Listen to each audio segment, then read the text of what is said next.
Everyone, मैं हूं sign और आप सभी लोगों का स्वागत है फिजिक्स विद साइन के एक नए वीडियो में। तो हम अभी जो पढ़ेंगे क्लास 11 का एक बहुत इंपॉर्टेंट टॉपिक और इजी टॉपिक भी है जिसका नाम है इलास्टिसिटी। तो इलास्टिसिटी क्या है, इसका पूरा फीलिंग के साथ हम लोग पढ़ेंगे। इसको आप लोगों का बुक में चैप्टर का नाम रहेगा मैकेनिकल प्रॉपर्टीज ऑफ सॉलिड्स और कुछ कुछ बुक में रहेगा इलास्टिसिटी। तो नाम कुछ भी हो, हमें समझना एक ही चीज़ है। तो आज शुरू करते हैं इलास्टिसिटी क्या है। तो आज के लेक्चर में हम लोग इंट्रोडक्शन पढ़ेंगे, उसका स्ट्रेस स्ट्रेन और उसके कर्व कैसे होता है उसके बारे में देखेंगे। आज इंट्रोडक्टरी लेक्चर होगा, इस टॉपिक को समझेंगे इलास्टिसिटी है क्या।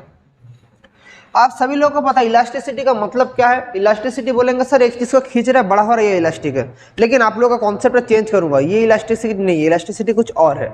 इलास्टिसिटी अगर मैं बोलूँ, अगर इलास्टिसिटी थोड़ा बाद में आऊंगा, सोचिए यार मेरे पास एक तो इधर वायर है, ये मेरा एक तो कुछ भी एक वायर है जिसका लेंथ है L। अब मैं इसको खींच रहा हूँ, खींच के इधर एक फोर्स अप्लाई करके इसे खींच रहा हूँ। खींचने से इसका लेंथ इंक्रीज होके इतना बढ़ गया, मतलब कितना बड़ा, डेल्टा L बढ़ गया, ये बढ़ गया। तो बोलेंगे सर ये क्या इलास्टिसिटी बढ़ गया। एक्चुअली बढ़ गया, ये इलास्टिक प्रॉपर्टी है, लेकिन ये इलास्टिसिटी नहीं है। इलास्टिसिटी है जब मैं ये फोर्स को हटा दूंगा, इसको वापस आने का जो टेंडेंसी है, ये जो वायर का वापस आने का जो टेंडेंसी है, उस टेंडेंसी को बोलते हैं elasticity. The tendency of a material to regain its original shape after removal of the deforming force is called elasticity. मतलब क्या, जब मैं ये फोर्स अप्लाई कर रहा था, ये क्या है, डिफॉर्मिंग फोर्स, और जब मैं डिफॉर्मिंग फोर्स हटा दूंगा, वो जो वापस जो बैक आएगा, उसको बैक आने का जो टेंडेंसी है उसको बोलते हैं इलास्टिसिटी। जैसे फॉर एग्जांपल स्प्रिंग लेते हैं, ठीक है, एक स्प्रिंग है मेरे पास, इधर मैं एक डिफॉर्मिंग फोर्स दे रहा हूं, एक डिफॉर्मिंग फोर्स लगा रहा हूं। फोर्स लगाने से मेरा अगर लेंथ, पहले इसका लेंथ था L, अभी बढ़ बढ़ के कितना बढ़ गया, डेल्टा L बढ़ गया, ठीक है। डिफॉर्मिंग फोर्स कितना बढ़ गया, डेल्टा L बढ़ गया। अब जब मैं इस डिफॉर्मिंग फोर्स को मैं हटा दूंगा, इसका वापस अपने जगह में लौट जाने का जो टेंडेंसी है, उसी को बोलते हैं क्या, इलास्टिसिटी। सो समझ गए क्या है। तो इलास्टिसिटी का भी अगर मैं एक डेफिनेशन बोलूं, व्हाट इज इलास्टिसिटी। इलास्टिसिटी का डेफिनेशन जो है वो है, इलास्टिसिटी का डेफिनेशन क्या है, the tendency of a body to regain its original shape after the removal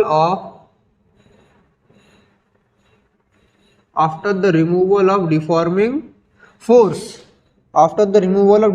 force, is called elasticity. Tendency of a body to regain its original shape after the removal of deforming force is called elasticity. Deforming force हट गया, तब उसका जो tendency है उसको बोलते हैं क्या, इलास्टिसिटी। उसको फॉर्म का टेंडेंसी उसको बोलते हैं क्या, elasticity.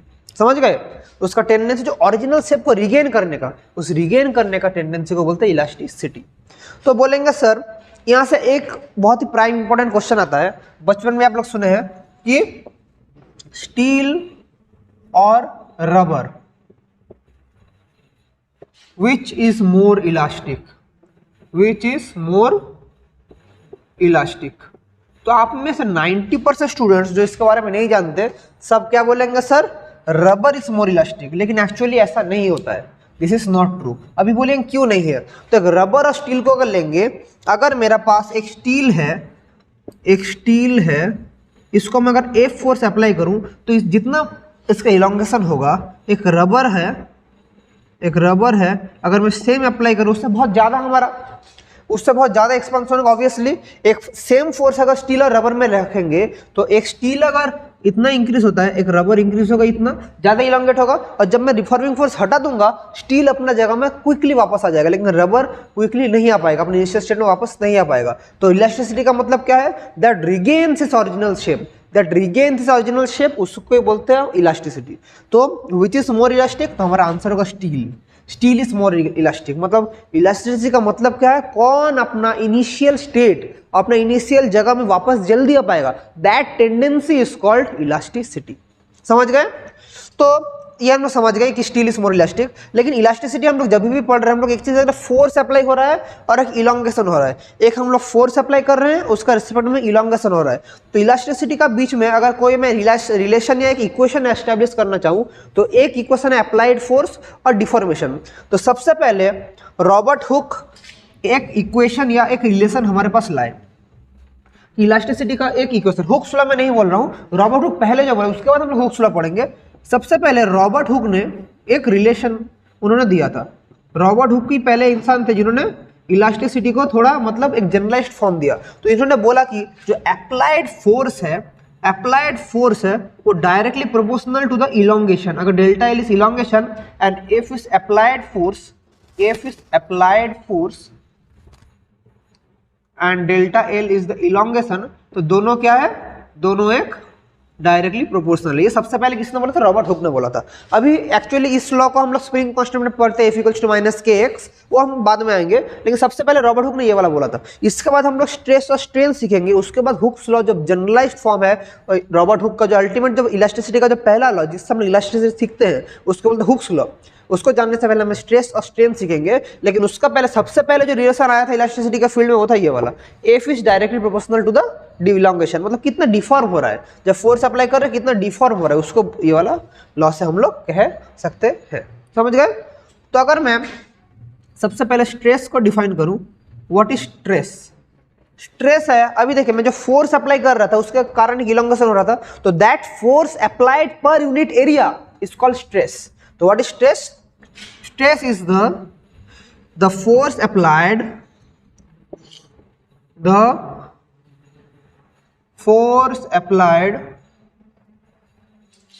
per unit area to create a deformation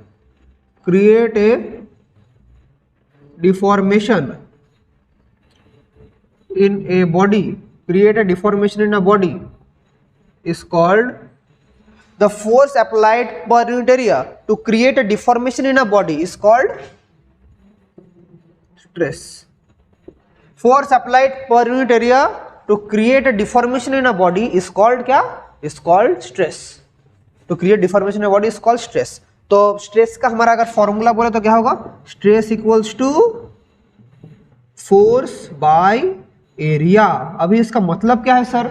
इसका मतलब है, सोचिए ये मेरा एक वायर है, ठीक है, इसका क्रॉस सेक्शन एरिया है A और मैं F फोर्स अप्लाई कर रहा हूं, तो मैं जो फोर्स पर यूनिट एरिया जो होगा उसी को बोलते हैं क्या? स्ट्रेस। तो कितना फोर्स लगाया पर यूनिट एरिया, तो ये एक्चुअली क्या है बोले तो एक प्रेशर का फॉर्म ही है। फोर्स बाय एरिया का मतलब क्या है? प्रेशर। तो actually stress is a pressure. तो यूनिट ऑफ स्ट्रेस क्या होगा? प्रेशर का जो यूनिट है वही यूनिट होगा। तो यूनिट ऑफ स्ट्रेस क्या होगा? Unit of stress SI unit है न्यूटन पर मीटर स्क्वायर, यह है SI यूनिट, और CGS यूनिट इज डाइन पर सेंटीमीटर स्क्वायर। और स्ट्रेस का अगर मैं डायमेंशन बोलूं, स्ट्रेस का डायमेंशन क्या होगा? डायमेंशन ऑफ स्ट्रेस अगर मैं बोलूं क्या होगा? सो F का डायमेंशन क्या है? mL/t-2 mass into acceleration by area का है L स्क्वायर, तो स्ट्रेस का डायमेंशन हो जाएगा mL-1t-2।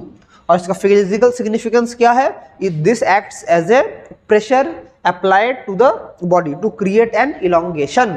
यह है स्ट्रेस। अभी सिमिलरली स्ट्रेस हम लोग समझ गए, अब हम लोग समझेंगे स्ट्रेन। फिर दोनों को रिलेट करके एक लॉ हम लोग लाएंगे जिसको बोलते हैं क्या? Hooke's law. सो स्ट्रेस समझ गए, कितना फोर्स अप्लाइड हो रहा है पर यूनिट एरिया। जल्दी से इसको लिख लीजिए। स्ट्रेस लिख लिए। अभी है स्ट्रेन। What is strain?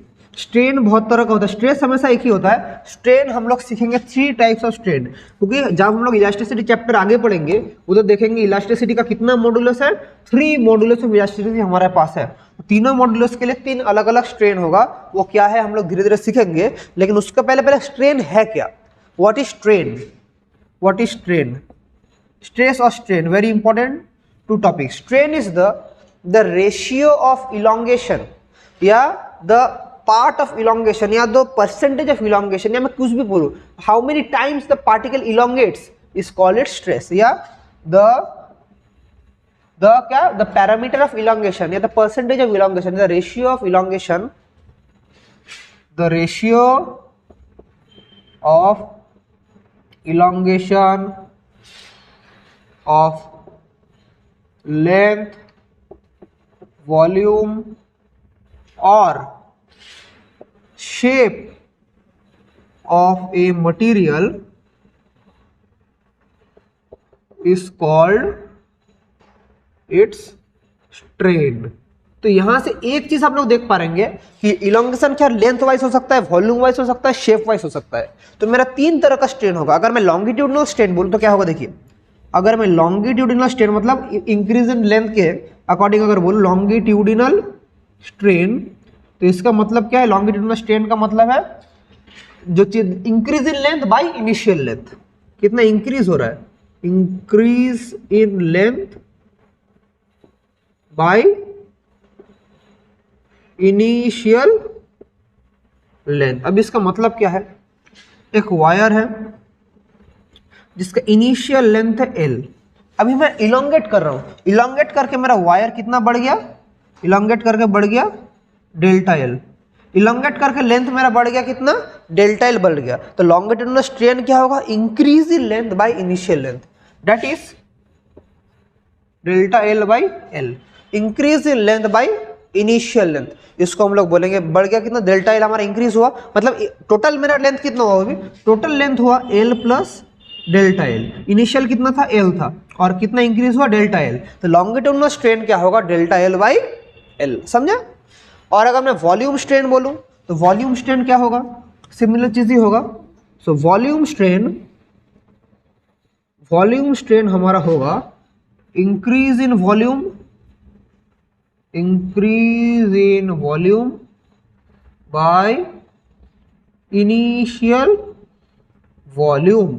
लेकिन जब मैं इधर लिखूंगा तो मैं इधर लिखूंगा minus delta V by V। अब माइनस कहां से आया सर, अब देखिए वॉल्यूम मेरा जब भी इंक्रीज होगा, एक कोई भी मटेरियल है उसका इनिशियल वॉल्यूम है V, अब मैं इसको एक स्ट्रेन एक्सपीरियंस कर रहा है, जब ये इंक्रीज होगा तो इसका क्रॉस सेक्शन एरिया जितना इंक्रीज होगा तो क्रॉस सेक्शन एरिया उतना कमेगा। तो धीरे धीरे मेरा अगर डेल्टा V वॉल्यूम हमारा बढ़ गया, बढ़ता मतलब क्या बोलते हैं, वॉल्यूम इधर डिक्रीज हो रहा है, जितना हम लोग फोर्स लगाएंगे, जितना डिफॉर्मिंग फोर्स लगाएंगे, हमारा क्या होगा, हमारा वॉल्यूम, हमारा ओवरऑल वॉल्यूम कमेगा, क्योंकि जितना लेंथ बढ़ेगा, बोलेंगे सर ओवरऑल वॉल्यूम तो कांस्टेंट हो रहा है लेकिन इसका थिकनेस कम जा रहा है ना, तो हमारा थिकनेस कम जा रहा है, क्रॉस सेक्शन एरिया कम जा रहा है, जितना हमारा स्ट्रेस बढ़ाएंगे, इसलिए वॉल्यूम स्ट्रेस का पहले हम लोग एक माइनस देते हैं, क्योंकि हमारा लैटरल हमारा जो लेंथ है, हमारा थिकनेस कम जाता है। कोई भी वायर देखिए ना, इतना तो ठीक है, जब भी मैं इसको खींच दूंगा देखिए पतला हो जा रहा है, देखिए पतला हो जा रहा है, तो इसका हमारा लैटरल जो पार्ट था वो हमारा डिक्रीज हो रहा है ना, देखिए पतला हो गया। सिमिलर चीज गोज फ्रॉम हियर, तो वॉल्यूम स्ट्रेन हमारा minus delta V by V होगा। और एक तो है शेप, शेप अगर चेंज होता है उसको हम लोग बोलते हैं टेंजेंशियल स्ट्रेन, अगर शेप के लिए जो होगा उसको बोलते हैं टेंजेंशियल स्ट्रेन। अभी सर टेंजेंशियल स्ट्रेन है क्या, देखिए क्या बोल रहा हूँ, एक मैच बॉक्स पता है, मैचेस का जब हम लोग बॉक्स पे ऐसे अगर धक्का मारते हैं तो साइड हट जाता है ना, that is a tangential strain. अगर मैं थोड़ा डायग्राम से समझाऊं, कोई देखिए इनिशियल कोई भी बॉक्स का शेप ऐसा था, अभी मैं इसको साइड से मैं इसको अगर पुश करूं तो इसका लेंथ चेंज होके अगर मेरा ऐसा फॉर्म हो जाए तो कितना डिग्री शिफ्ट हुआ, कितना डिग्री शिफ्ट हुआ, थीटा डिग्री शिफ्ट हुआ, तो मतलब चेंज इन शेप। अच्छा नहीं समझ पा रहे हैं ना, देखिए इनिशियली मेरा कोई मटेरियल था, ऐसे था इनिशियली, अब मैंने जब इसको एक फोर्स अप्लाई किया तब मेरा शेप चेंज होके क्या हो गया, ऐसा शिफ्ट हो गया। तो ये जो थीटा है इतना शिफ्ट हुआ, तो ये जो थीटा शिफ्ट हुआ इसको हम लोग बोलते हैं क्या, क्या चेंज इन शेप हुआ था, पहले ऐसा था फिर हट गया, पहले ऐसा था अभी हट गया, समझ पा रहे हैं ना, ऐसा था हट गया, तो वो जो चेंज इन शेप आ रहा है that is called tangential strain. और इसको हम लोग बोलते हैं क्या, इसको हम लोग गिवन बाय टेन थीटा, कि कितना हमारा शेप चेंज हुआ, कितना हमारा शेप चेंज हुआ, उसको हम लोग टेन थीटा से हम लोग डिनोट करते हैं। लेकिन ये भी एक चेंज इन शेप है। तो अगर मेरा इनिशियल लेंथ है L, ये लेंथ है L और शिफ्ट हुआ बाई X, शिफ्ट हुआ बाई X, तो ये वाला क्या हो जाएगा, X बाई L, ऐसे करके हमारा आएगा। लेंथ अगर हमारा बॉक्स का साइड का L है और शिफ्ट हुआ by X, that is X by L, हमारा आएगा क्या, X बाई L हमारा आ जाएगा टेंजेंशियल स्ट्रेन। तो these are the three types of strain जो हम लोग इस चैप्टर में पढ़ेंगे, धीरे धीरे देखेंगे क्या है चैप्टर, सब कुछ हम लोग धीरे धीरे पढ़ेंगे, लेकिन स्ट्रेन के बारे में समझ गए स्ट्रेन क्या है।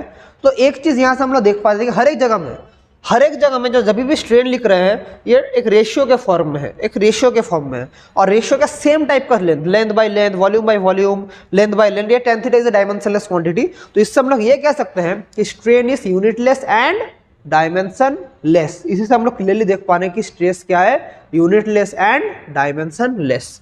वो मैं लिख भी देता हूं, अगर मैं साइड में लिखूं कि स्ट्रेस क्या है, unitless and dimensionless. Stress is unitless and dimensionless.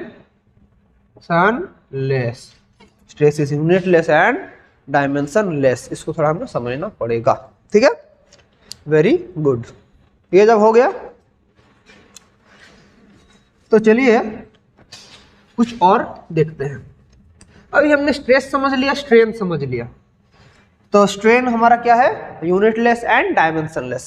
तो अभी इस स्ट्रेस और स्ट्रेन को रिलेट करने के लिए जो लॉ हम लोग पढ़ेंगे, सबसे पहले उसका नाम है हुक्स लॉ। तो हुक्स लॉ क्या कहता है, what is Hooke's law, Robert Hooke का लॉ, हुक्स लॉ। तो हुक्स लॉ में क्या कहता है, अंडर इलास्टिक लिमिट। अभी इलास्टिक लिमिट है क्या, मैं थोड़ी देर बाद एक ग्राफ पढ़ाऊंगा, उधर मैं और अच्छे से बोलूंगा इलास्टिक लिमिट है क्या। जनरल एक्सप्रेशन में अगर बोलिए इलास्टिक लिमिट है क्या, एक चीज को हम लोग एक्सपांड कर रहे हैं, लेकिन एक टाइम के बाद अब खींचने के बाद वो चीज कट जाता है, फट जाता है, और दैट इज मैक्सिमम जो ब्रेकिंग पॉइंट रीच करता है, उसको ही क्या बोलते हैं, इलास्टिक लिमिट। मतलब उसको हम लोग ब्रेकिंग पॉइंट बोलते हैं। खींचते मतलब देखिए एक रबर बैंड है, आप लोग थोड़ा खींचे छोड़ दे वापस आ गया, उसके बाद थोड़ा खींचे छोड़ दे वापस आ गया, फिर थोड़ा खींचे लेकिन आया, लेकिन उतना वापस नहीं आ पाया कि जितना पहले था, और धीरे धीरे खींचते खींचते एक ऐसा आ जा रहा है कि वापस ही नहीं आ पा रहा। वो है क्या, वो है इलास्टिक लिमिट। उसके बाद जब भी इलास्टिसिटी प्रॉपर्टी से आगे जाता है, वो प्रॉपर्टी क्या बन जाता है, प्लास्टिक बॉडी बन जाता है। तो वो जो ब्रेकिंग पॉइंट है जहाँ पर इलास्टिसिटी और प्लास्टिक प्रॉपर्टी एकदम सिमिलर रीजन में रहता है, उसको बोलते हैं इलास्टिक लिमिट। मतलब मैक्सिमम स्ट्रेस आप लोग जब तक अप्लाई कर पाएंगे, या the region of maximum strain is called हमारा इलास्टिक लिमिट। और उसी के लिए with in elastic limit,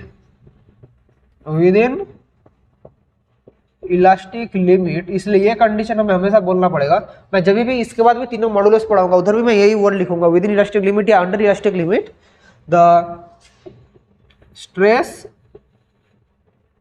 applied to a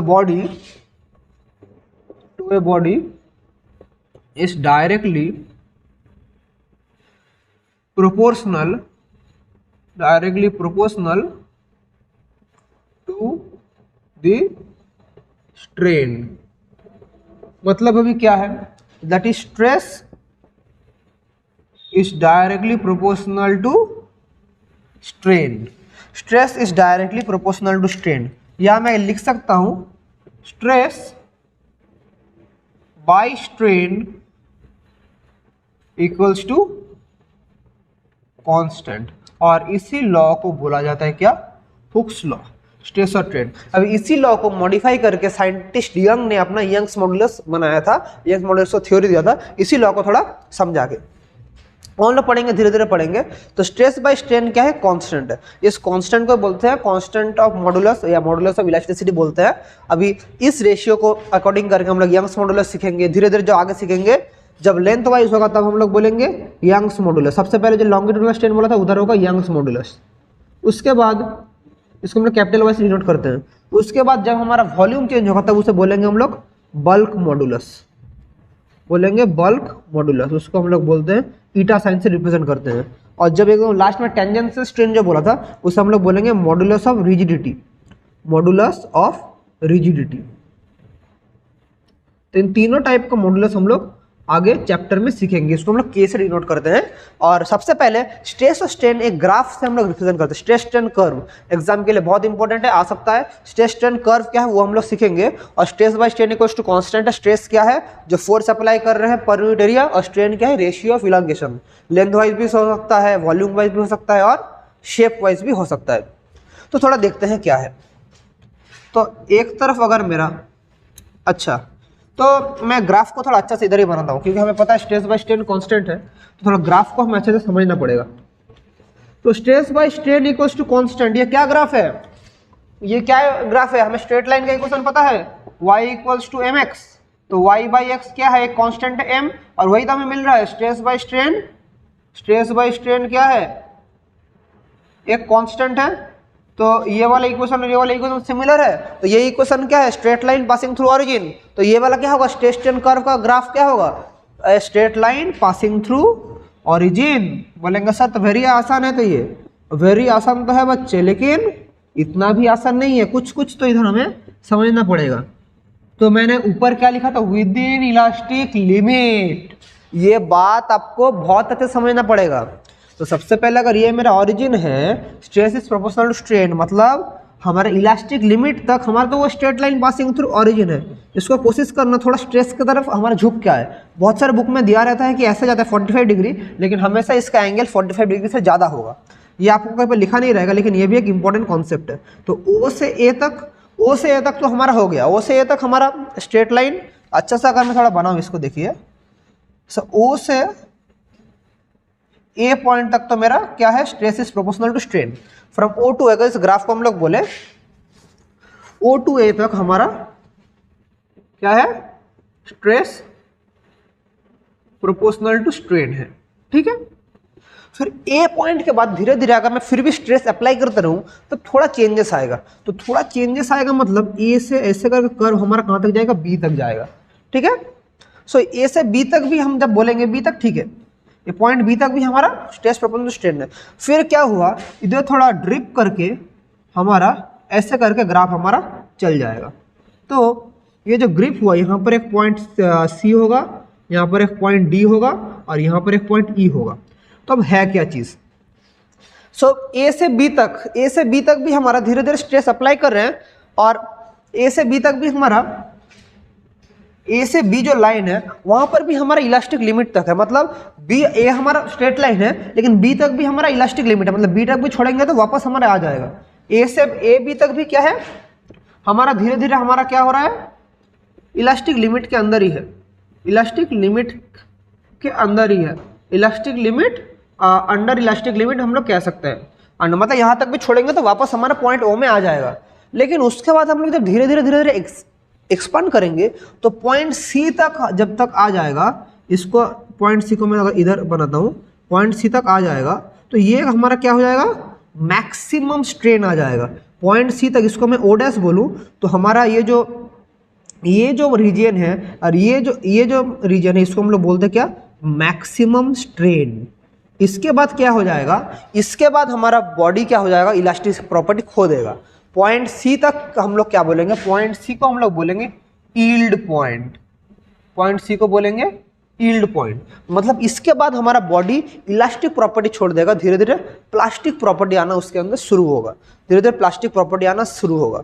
फिर हमारा आस्ते आस्ते पॉइंट डी में जाएगा, डी के बाद हमारा बॉडी आस्ते आस्ते एक्सपांड हमारा खींच रहे लेकिन और बढ़ के वापस नहीं आ रहा है। तो अल्टीमेटली पॉइंट ई तक जब तक आएगा, पॉइंट ई को बोलेंगे रप्चर पॉइंट, ई को बोलेंगे रप्चर पॉइंट या इसको बोलेंगे ब्रेकिंग पॉइंट।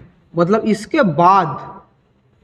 इसके बाद अगर कोई भी और स्ट्रेस लगाया गया, बॉडी हमारा कट जाएगा, फट से फट गया। मतलब मैं क्या हो रहा है, देखिए एक वायर है, इसको मैं खींच रहा हूँ लेकिन एक टाइम के बाद ये दोनों पार्ट में ब्रेक हो जाएगा। ये ब्रेकिंग का मतलब है पॉइंट ई, मतलब ये मैक्सिमम लिमिट है, इसके बाद और बॉडी आगे जाएगा ही नहीं। तो इन सब चीजों को थोड़ा जानना पड़ेगा, इसको बोलेंगे रप्चर पॉइंट और ब्रेकिंग पॉइंट। सो ओ टू ए तक हमारा एक तो straight line passing through origin है, बी तक भी हमारा ठीक है, बी तक भी समझ रहे हैं कि हमारा धीरे धीरे इधर भी हमारा काम कर रहा है, स्ट्रेस और स्ट्रेन का कर्व इधर छोड़ेंगे वापस आ जाएगा। लेकिन सी पॉइंट तक हमारा जाएगा कि मैक्सिमम स्ट्रेन, सी पॉइंट हमारा मैक्सिमम स्ट्रेन है, मतलब इधर स्ट्रेस अप्लाई कर रहे हैं लेकिन स्ट्रेन हमारा मैक्सिमम। फिर धीरे धीरे क्या हुआ, हमारा स्ट्रेस अप्लाई कर रहे हैं, स्ट्रेन भी लग रहा है लेकिन वो इलास्टिक प्रॉपर्टी और नहीं रहा, फिर ऐसे इंक्रीज होकर पॉइंट डी में गया, फिर डी के बाद हमारा ये मैक्सिमम पॉइंट रीच हो गया। अभी मैक्सिमम पॉइंट मतलब उसका जब एक्सपांड हो सकता है, फिर धीरे धीरे और अगर हम लोग इंक्रीज करें और तो हमारा लेंथ बढ़ेगा नहीं, लेकिन एक्चुअली क्या होगा, ब्रेक करके हमारा बॉडी ही टूट जाएगा। तो इस तरह का ग्राफ को हम लोग क्या बोलते हैं, stress strain curve, stress strain curve. अब बोलेंगे सर सारे मटेरियल्स का ये वाला ग्राफ फॉलो करते हैं, तो मैं बोलूंगा मैक्सिमम मटेरियल्स ये वाला ग्राफ फॉलो करते हैं, लेकिन कुछ कुछ एक्सेप्शन है और कुछ कुछ मटेरियल जो है इस ग्राफ को फॉलो करते हैं कि इसका ग्राफ थोड़ा बहुत इधर उधर हो सकता है, लेकिन ओवरऑल ढांचा यही है, ओवरऑल स्ट्रक्चर यही है। किसी का ये वाला स्टिप थोड़ा हाई होगा, किसी का स्टिप थोड़ा लो होगा, हर एक मटेरियल का अलग है, रबर का अलग होगा, स्टील का अलग होगा, लेकिन ओवरऑल जो फ्रेमवर्क है वो कुछ ऐसा ही आएगा। और इसी ग्राफ को बोलते हैं क्या, स्ट्रेस स्ट्रेन कर्व। इसको भी अच्छे से समझना पड़ेगा। तो आज एक इंट्रोडक्टरी लेक्चर था, आज हमने यहाँ तक समझे, फिर आगे हम लोग चैप्टर में जब जाएंगे उधर से हम लोग सीखेंगे Young's modulus, bulk modulus, modulus of rigidity, उसका न्यूमेरिकल्स कैसे करते हैं, फिर एक इंपॉर्टेंट टर्म सीखेंगे पॉइजन्स रेशियो, फिर उससे वहाँ से हम लोग डिराइव करेंगे उसका एनर्जी डेंसिटी कैसे निकालते हैं, सब कुछ हम लोग डिस्कस करेंगे। तो धीरे धीरे चैप्टर में हम लोग आगे जाएंगे, जल्दी से इसको तब तक आप लोग फॉलो कीजिए। आज इंट्रोडक्टरी लेक्चर था, कुछ भी डाउट होता है तो आप लोग मुझे हमेशा पूछ सकते हैं। तो इसी के साथ आज का क्लास यहाँ पर एंड करेंगे। Wishing you all the very best and thank you.